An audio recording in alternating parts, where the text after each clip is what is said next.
Something I noticed lately, I've been watching the market, real estate, and I've been getting calls from investors whose properties are incomplete. They didn't have enough money to finish them. They may be short sales because they owe more money than the property is worth at this point. And I'm seeing this not only just calls coming into me, but in the market on the MLS. I've been looking at investment properties because that's a lot of what we do at MQA. And there's more and more and more unfinished, incomplete properties on the market right now than I've seen in years, in a very, very long time. And these properties are not worth what they're asking for the property. And so that tells me a couple things. One, the property was probably bought at too much of a higher cost than it should have.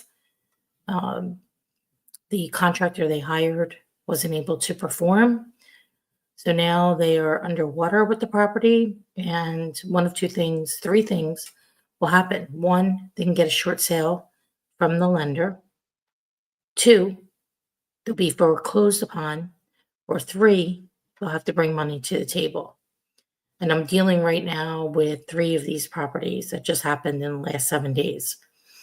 And what's really important is that when you're acquiring investment properties, that you really buy them at the right number, that you have somebody in your corner who understands the industry in and out, understands investment numbers, understands what the cost of the renovation is going to be. In some cases, people bought these properties and thought they would get them done for like 70,000. So at least $120,000 to do that renovation. I'm not a contractor, but I've been doing this a long time and I know what the numbers are. In fact, people are using old numbers from several years ago. Talked to a client yesterday. I asked them what their new construction numbers are. $150 a foot. $150 a foot to build. And they can do it pretty inexpensively compared to others because they're actually the builder.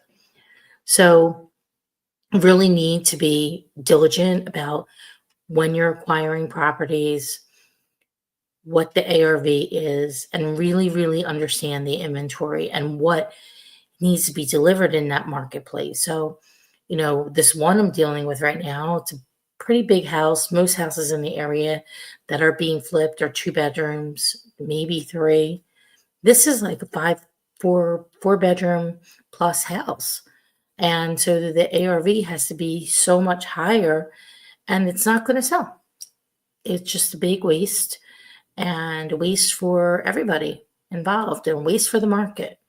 So I'm also seeing and getting calls from more and more expireds that were on the market last year and they didn't sell. And we specialize in this. I've been doing expired listings since 2006. So a very long time. I know exactly what needs to happen to have those properties repositioned in the market.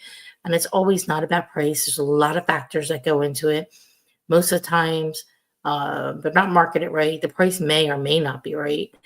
But there's a lot of missing key elements when I just even take a first glance at it, even before I do, the numbers. So there's a lot that goes into it. It's not just about getting the property under contract, it's about getting it to the finish line.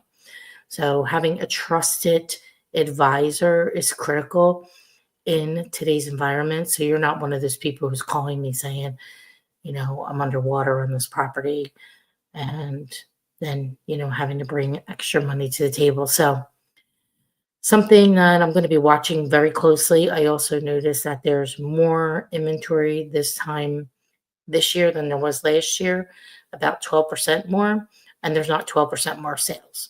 So that's also telling of the market. So if you are in the market of buying and selling real estate, you have to look really closely at this stuff and make sure you have a trusted advisor on your side